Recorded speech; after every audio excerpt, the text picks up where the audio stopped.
Since ancient times, this ocean has been linking communities as vessels sail to and from the Arabian Peninsula, the Persian Gulf, India and China.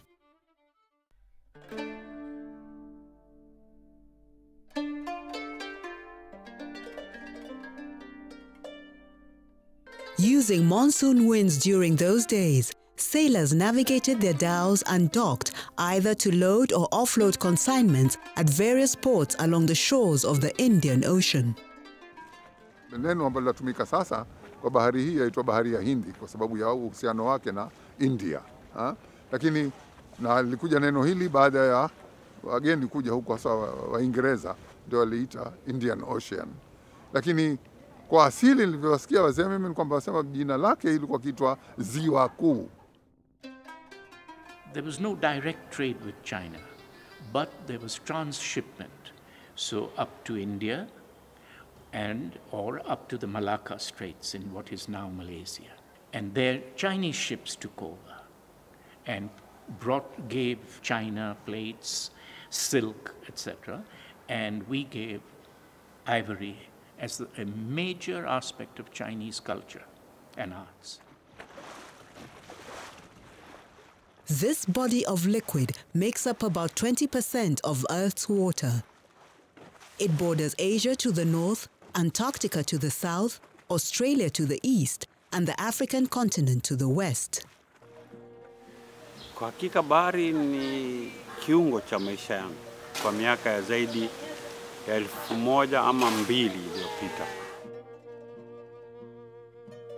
Nitasikia uchungu ikiwa nitainuka asubuhi nione bahari imekauka, ya Indian Ocean imekauka. Kwa sababu nitajua wazi wazi kifo changu ndo kinaanza.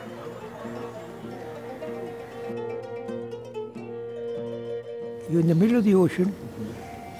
The furthest island that I could spot, even when we left Bombay, was way up.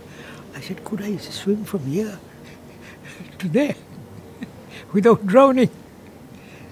These were the thoughts going through my mind.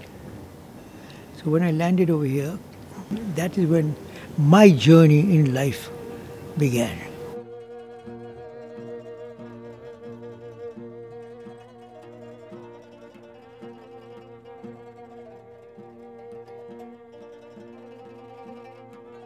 The ocean is in itself broad, full of unknown potentials. It has hidden secrets.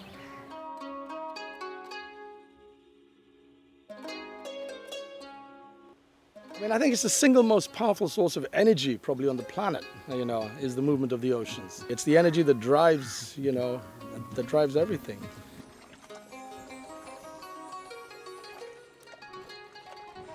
Wazami wa uzivani wa mavimbi na miuya, muzamao zizimbwini mahodari wakowea, kwa kuwama na kwa tani kubenua zenuzia, na uza changu kimia kichatia chashikani.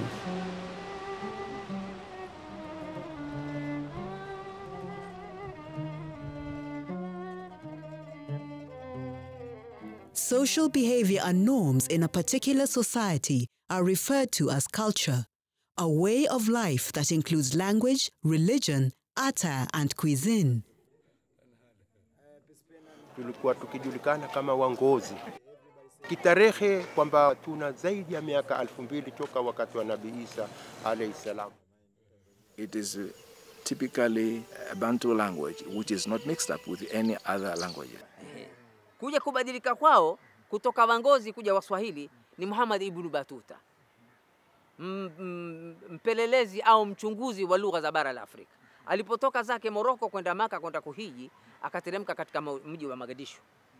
Alipoteremka katika mji wa Mogadishu ndio akafunga safari, asema nikaingia ndani ya chombo cha maji kwa muda wa siku moja hadi katika nchi ya Waswahili, ambao sasa yeye badala ya kuwaita Wangozi akawaita Waswahili, ahli sihr. Kuhu, Mahmoud, Vai, Isa, Athman. Yeah. Nku and Vai are not Arabic names? No. Kale, Famau, Shosi, Mbwarahaji, Mbwarakupi, Mbwaravae, Lame, ushafahamu majina si ya Kiarabu haya. So many scholars believe Swahili as a language is a combination of so many borrowed words from other foreign languages, including Arab, Portuguese, for instance, and other, foreign languages. But that's not the case. Swahili language has about 24 dialects. And although Lamu is like the land of Swahili civilization and language, but we find that within Lamu archipelago, you find that there are different Swahili dialects spoken by the people found there. Kiswahili, as it is known today, has been spoken throughout the East African coast for centuries, even before the coming of the Arabs. That's why I like to write even my emails, my phone, it reads Mkuvai. Natoa Mahmud. Kwa sababu inanijulisha mimi ni nani. Hawa wangozi ni watu ambao walikuwa wakitumia ngozi kwa mavazi yao, wakitumia ngozi katika kupima ardhi zile, walikuwa wakiitwa wangozi hawa wakitumia lugha ya kingozi. Na lugha hii ya kingozi tumeweza kuyapata maneno yake mpaka kufikia wakati wa karne ya 17.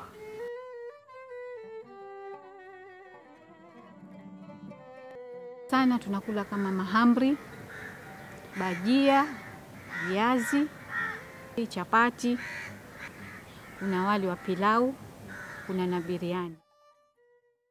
Mswahili kutoka asubuhi, mchana na usiku anakula chakula cha Kihindi. Na kile kwa mfano chakula vya nafaka ambavyo kwamba vimekuwa vya Kiafrika kwa miaka mingi, utaona mapishi pia yanapikwa kwa mipangilio ya Kihindi.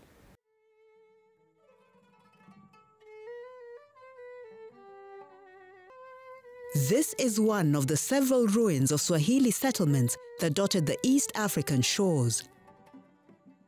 Those who lived here were mainly traders, and these are remnants of their dwellings, structures that were gradually improved over time as the residents interacted with various communities, thanks to the Indian Ocean waters.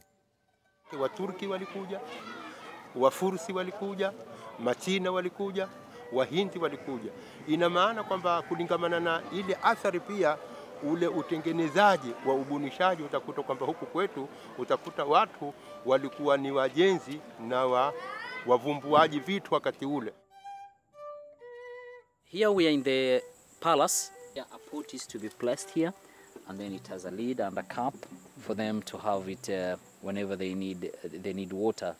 This residential of the king is built in what today we call a bed-sitter system, that each bedroom, it has its own washroom. Today we are building our houses in that style. This palace was built back in early 15th century.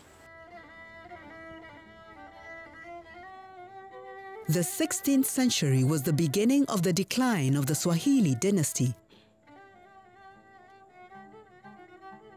In an effort to take over the flourishing maritime trade routes, different forces started to use the ocean to influence the leadership of city-states along the east coast of Africa. This was done to brew conflicts or even upscale rivalry between local leaders.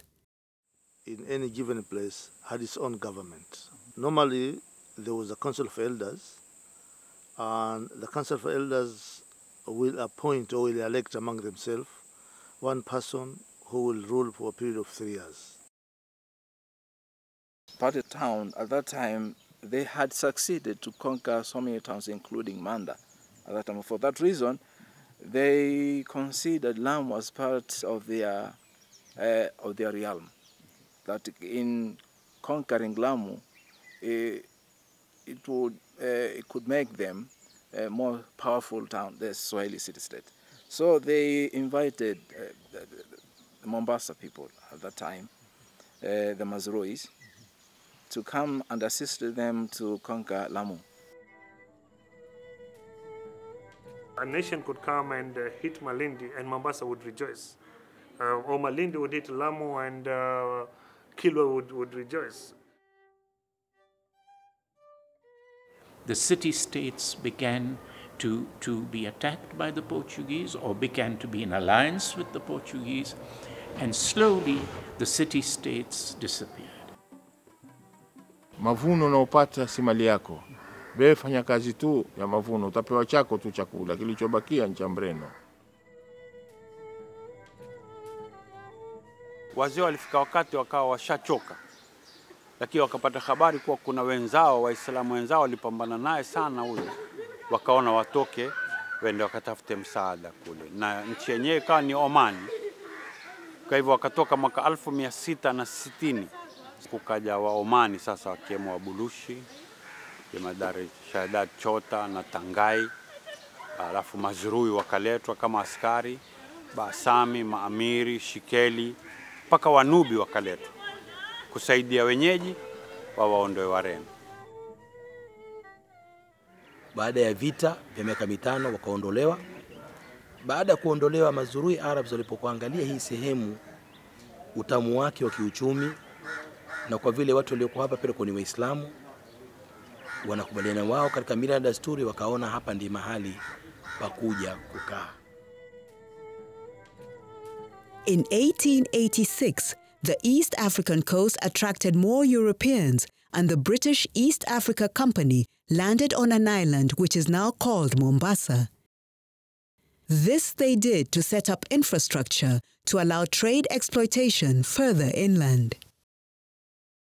One of the company's main agenda was to construct a railway network to link interior Africa with the Indian Ocean, from where raw materials such as minerals and agricultural produce were shipped to Europe for processing. There were no machines to lay tracks. Everything, leveling the land, filling in the holes or building the embankments, all of it had to be done by hand. Named after the ultimate destination, the construction of the Uganda Railway started in Mombasa and was mainly done by indentured laborers from India, mainly due to lack of a local labor force.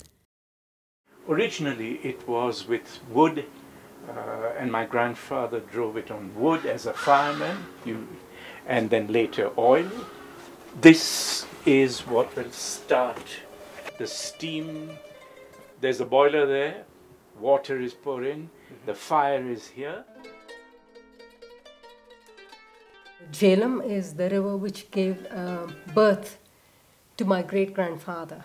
He was born on the banks of Jhelum. My husband is French. He started asking me questions. Who are you? After marriage, he's asking me, who are you? On the eve of independence, 180,000 Asians, most of whom lived in urban centers, calculated their gains and losses. Decisions had to be made fast. Or should we choose the British passport? Until well, it's the story of an ordinary family. When they came across the ocean, they not only brought the different languages and cultures, and they even brought theater. And they brought Shakespeare. We must remember that when Kenya was governed by the British, we were governed from Bombay. We were not governed from London. We had the Indian Penal Code. We had the rupee as currency. I have some beautiful pictures of my grandfather. Here he's acting as Hamlet with the sash and the swords and things like that. People don't leave homes where they're happy or they're comfortable.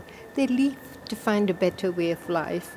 And I think the Indians who left came here looking for a better way of life.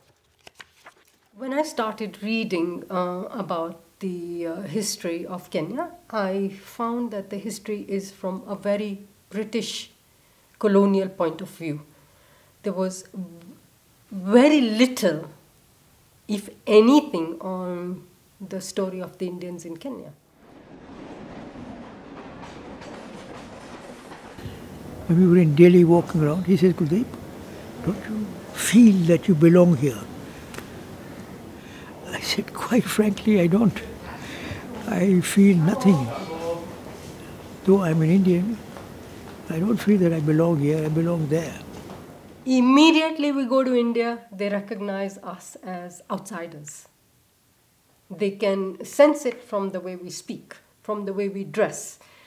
Because our language, even if we speak Hindustani, we have a trace of an accent, which is very different. When we speak English, it's a different English from the way the Indians speak English. And then, of course, we have the nodding of the head and all that kind of a thing in India, which we seem to have lost here.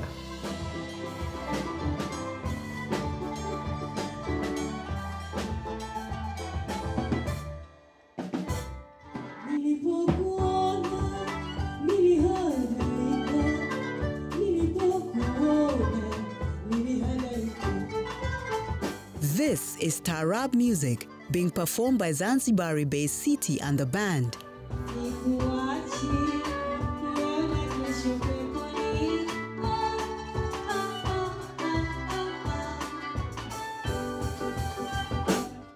Taarab, a blend of various cultures and instruments from the Indian Ocean communities, is popular not only with coastal communities in the Great Lakes region of Africa, but also with Swahili speakers the world over. Siti and the Band tumetokea katika chuo pekee Zanzibar kinachoitwa DCMA, Tau Country Music Academy. Na hicho chuo unakikuta lengo lake ni kutunza utamaduni hasa. Siti Amina is currently leading this group in fusing traditional Taarab with modernity.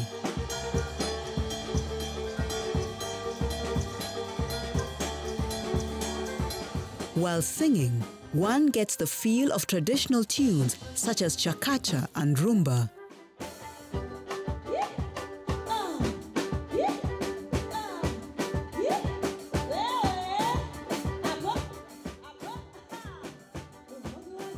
Mimi nachopenda kwa Zanzibar sana ni kwamba watu wameweza kuishi kwa pamoja kwa amani.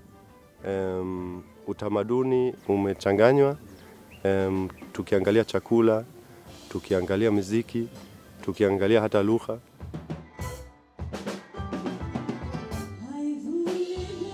Tukichambua zaidi upande wa muziki, na hasa tukiangalia kwa mfano Siti and the Band, wanatumia ala za kiasili ya Zanzibar, lakini asili yake hasa ni Uarabuni na Hindi.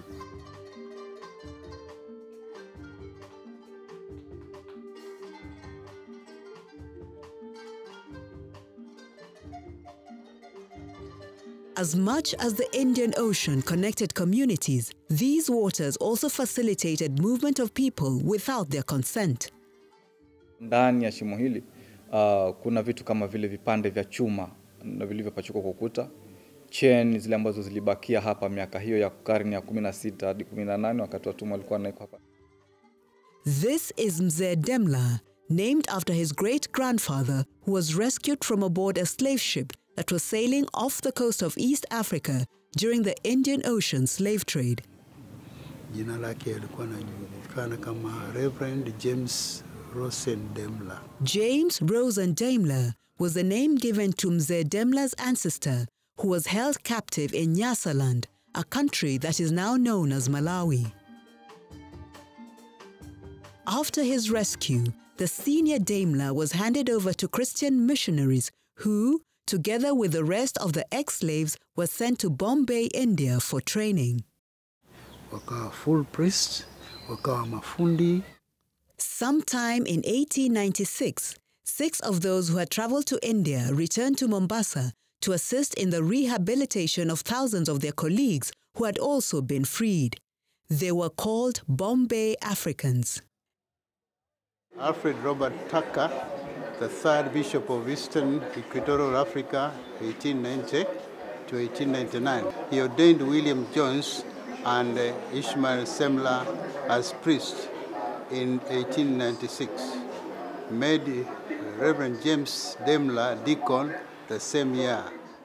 Now a retired priest living in Rabai, some 35 kilometers northwest of Mombasa, At 72, Mzee Demla has embarked on a journey to revisit his past.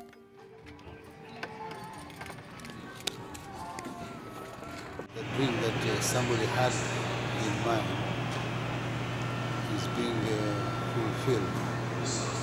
And being fulfilled is bearing fruits so that others can partake.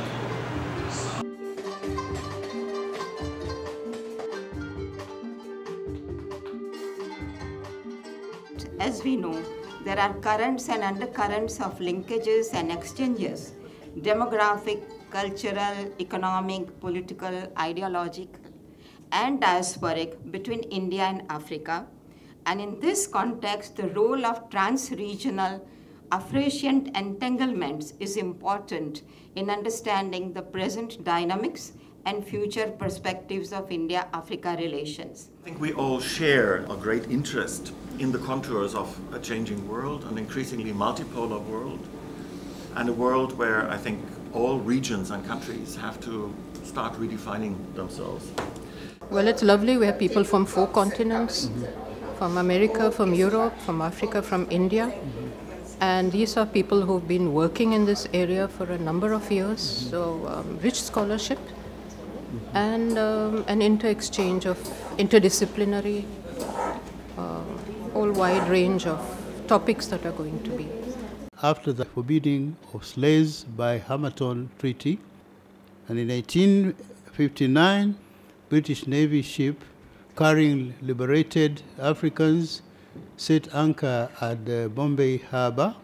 A group of 57 freed African slaves had been admitted in India orphanage at the Nasik school.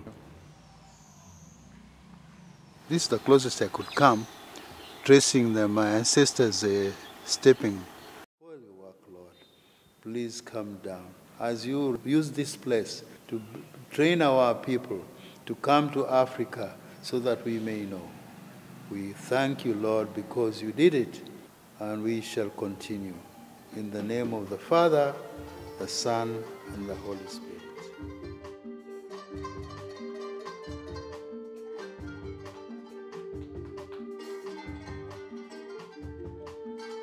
This is a ship docking at Mombasa in present-day Kenya. Unlike in the ancient times, when wooden dhows sailed in with consignments of salt, spices, dried fish, fabrics and ornaments among other commodities, this time round, huge steel vessels dock to offload tons of already manufactured products.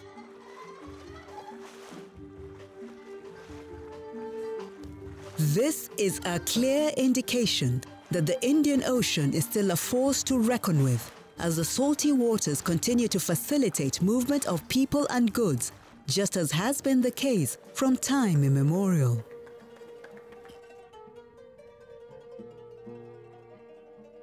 Identity is not a fixed thing, it's a journey. Identity changes every day. My having written the book has changed me as a person.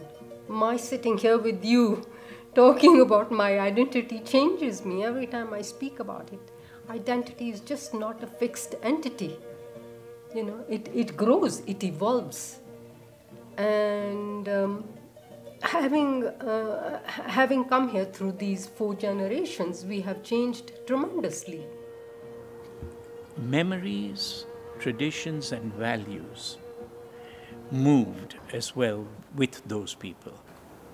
What is now something to draw on, either as an inspiration or as a historical record, is what came.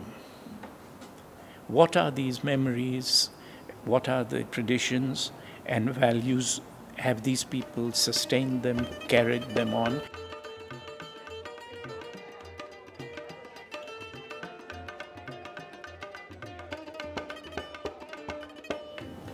When I refused the top job given to me in India, the Prime Minister Nehru called me back. At this time there was no great smile on his face.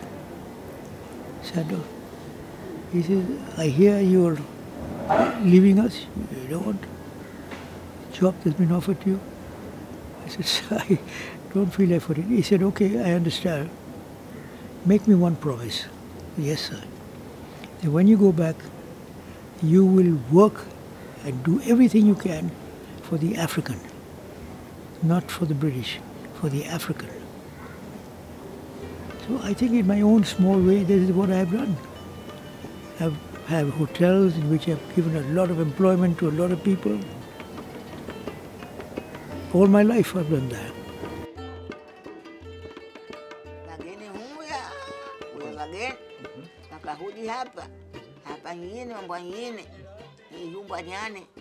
The biggest challenge facing the lack of information, especially among the Swahilis, is that very little has been documented. And what has been documented is not in the hands of the Swahili. So the history of the local people was not written by the locals themselves, but written by foreigners in their own perspective.